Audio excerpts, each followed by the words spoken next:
Deputado, queria fazer mais uma pergunta, aproveitando a enorme audiência e inclusive o que está no chat. Então, eu vou reproduzir e vou colocar o senhor numa enrascada. Numa situação normal, o presidente Jair Bolsonaro é candidato, né, numa situação constitucional normal, o presidente Jair Bolsonaro é candidato em 2026. Não sendo candidato, qual é o plano para 2026? O senhor está pronto para disputar a presidência? Obrigado pela pergunta, Navarro. Muitas pessoas me perguntam isso e eu busco não dar eco na minha rede social, porque de fato eu acredito que a inelegibilidade de Jair Bolsonaro ela será revertida e ele será candidato em 2026. E eu pretendo, né, eu sou um servidor público, eu sou escravo da vontade popular, né, da vontade daquele segmento que eu represento, agora dos pouco mais de 700 mil votos que eu recebi.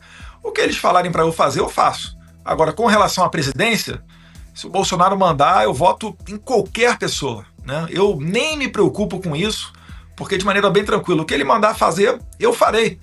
Porque uma característica que eu prezo muito, Navarro, é pela humildade, né? E eu sou humilde o suficiente para entender que, mesmo tendo 5 anos de Polícia Federal, sendo formado pela FRJ, né, advogado, tendo servido na fronteira, na Polícia Federal, agora estou no meu 3º mandato de deputado federal, eu tive o privilégio de ver de perto como é que funciona uma cadeira de presidente da República durante 4 anos.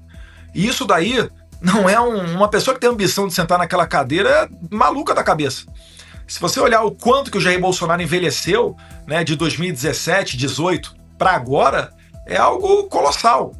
Então, eu sei que aquela experiência que ele adquiriu, mesmo que eu tenha visto bem de perto, isso não se transfere, né, somente através da troca, do intercâmbio de experiências.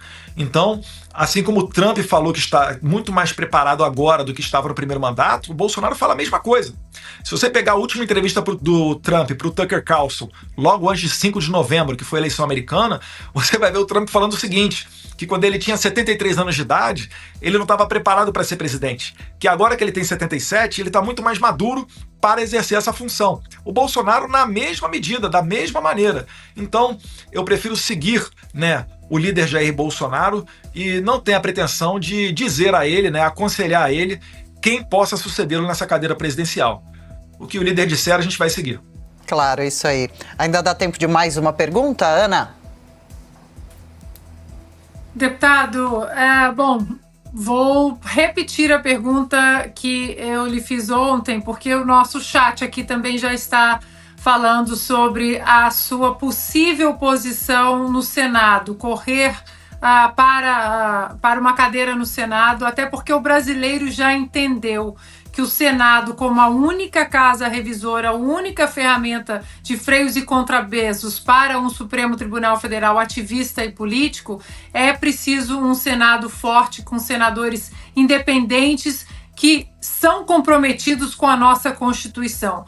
O senhor considera essa corrida para o Senado? Com certeza, Ana Paula, né, o presidente do meu partido, Valdemar da Costa Neto, foi o primeiro a falar isso, depois foi acompanhado pelo presidente Jair Bolsonaro. A gente tem essa pretensão sim, né? Eu acho que é chegado o momento para a gente ir para o Senado.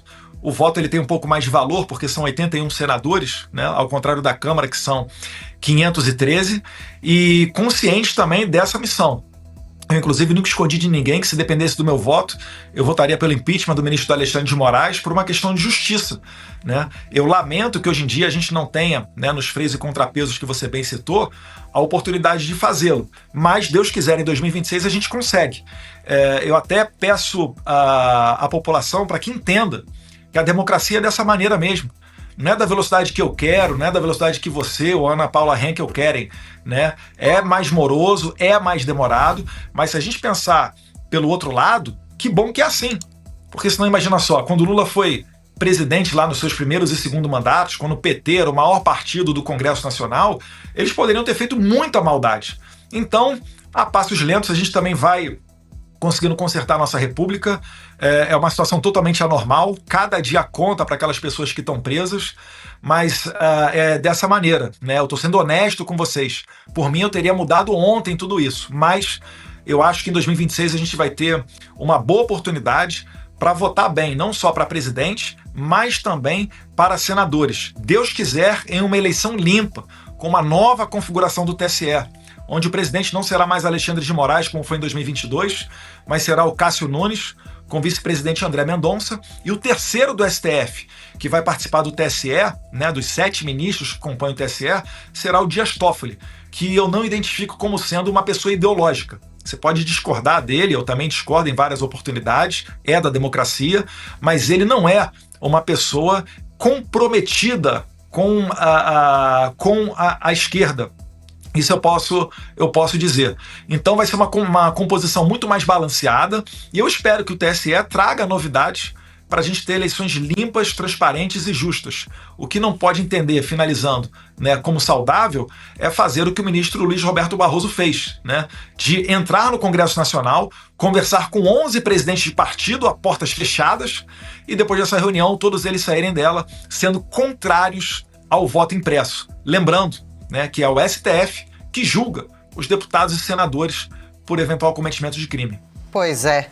Mais uma participação, Piotr? 104 mil telas com a gente, hein? Deputado, só para aproveitar esse ponto, claro que nós temos 2026, isso pode mudar a configuração do Senado, a tendência é essa e, claro, a relação pode ser outra, mas até 2026 não há mais nada a fazer. Eu estou falando do ponto de vista de discussão de bastidor que acontece em Brasília. O Supremo hoje é um órgão político, ele se transformou nisso por livre e espontânea escolha. O que é lamentável, que não é esse o papel a ele dado pela Constituição. Mas o Congresso tem falado, por exemplo, não há divergência dentre os ministros do Supremo que possa pelo menos colocar ou tornar público esse tipo de absurdo que está acontecendo hoje no país, dessa invasão de prerrogativas pelo Supremo, invasão de prerrogativas do Congresso Nacional, sobretudo da Câmara. O senhor agora, por exemplo, vive uma ameaça de ter o passaporte apreendido por uma decisão de ministro Supremo sem nenhum amparo, não se tem nenhuma lógica para que isso ocorra. Aliás, o movimento já é estranho, ainda mais nesse momento o senhor já se debruçou e já explicou vários pontos. Mas o senhor não vê nenhum movimento em que a gente possa ter uma reação por parte institucional de outros ministros do Supremo diante de abusos ou completamente decisões fora da lei que estão sendo tomadas pelo Supremo Tribunal Federal hoje?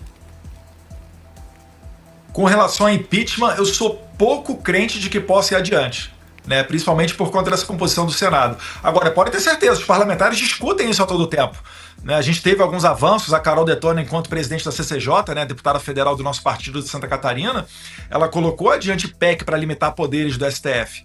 É sempre imaginado, é sempre pensado, é discutido isso nos bastidores. O problema é que a gente não vive uma situação normal para aprovação de um projeto de lei.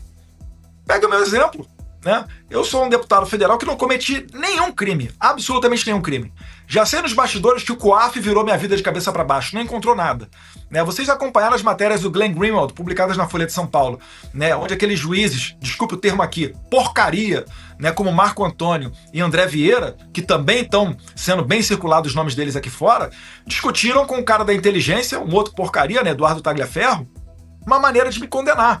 Como não tinha como me condenar, queriam me vincular, né, com o senhor Cerimedo, que é, inclusive, a pessoa que fez parte do marketing do presidente Javier Milei, para tentar me condenar, dizendo que a gente faz parte de uma grande trama internacional antidemocrática, já que o Cerimedo criticou a eleição de 2022 no Brasil. Olha só como, né, que eles estavam arquitetando a minha prisão. Graças a Deus, né, o Glenn Greenwald colocou tudo isso à tona e eu não fui preso. Agora, vocês imaginem só, os deputados e senadores tendo que conversar, fazer reuniões, fazer jantares, né, para planejar uma maneira de você ter uma ferramenta para segurar o ímpeto autoritário da Suprema Corte. Será que a Suprema Corte não vai ficar sabendo disso antes da votação? Será que a Suprema Corte não vai poder pegar esses deputados e senadores e prendê-los, igual fizeram com o Daniel Silveira por causa de um vídeo? Ou pegar o passaporte deles, como estão querendo fazer comigo agora o Alexandre de Moraes?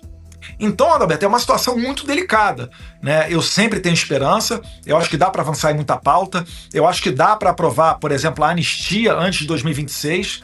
Quando esse momento vier e a Câmara aprovar, vai a pressão para o Senado e aí os discursos dos senadores pode sim começar a mudar para a gente aprovar essa anistia, mas, de fato, né, quando você fala em ações do Congresso contra o Supremo Tribunal Federal, com esse atual Congresso, eu acho muito complicado.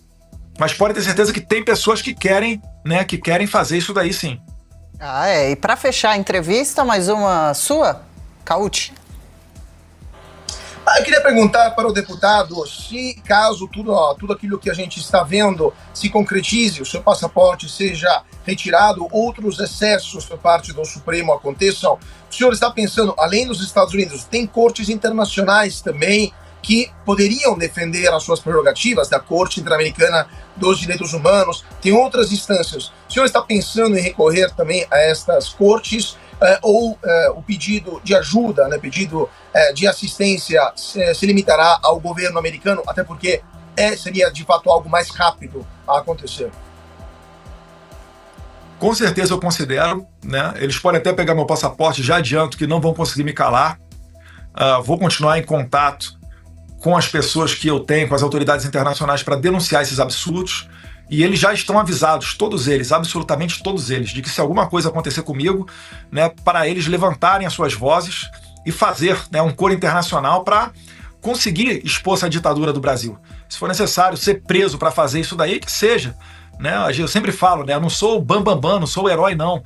Mas o nosso maior exemplo, Jesus Cristo, veio à Terra e foi crucificado. Ele que veio trazendo a verdade. Né? E o que imaginar de nós? Né? Será que nós realmente merecemos buscar por conforto uma maneira de ter uma vida cristã? Eu não vejo dessa maneira. Então eles podem tentar, sim, fazer essas atrocidades contra mim, né? A autoridade de fora dos Estados Unidos já estão cientes, e entrar em tribunais internacionais, isso já está sendo feito, né? O advogado Daniel Silveira entrou na Corte Interamericana de Direitos Humanos da OEA. A gente teve recentemente a vinda do Pedro Vaca, que é o relator para a liberdade de expressão da OEA, graças a essa pressão que começou lá atrás, há quase 2 anos atrás, com a deputada Carla Zambelli, né, que depois tentou voltar à OEA e estava sem seu passaporte. Então, tudo isso daí já está acontecendo. O problema é que na maioria dessas cortes, né, em Haia, na OEA, né, ou em São José, na Costa Rica, na comissão ou na corte, é exigido como requisito você esgotar as vias judiciais normais do país para que daí então, com trânsito em julgado, você recorra a esses tribunais internacionais. Né? Então, vamos ver como é que vai se desenrolar tudo isso. Mais uma vez, eu espero que o Brasil não chegue a esse ponto, mas se chegar, haverá, né, a equiparação oficial do Brasil igual às autoridades da Venezuela, do regime da narcoditadura de Nicolás Maduro.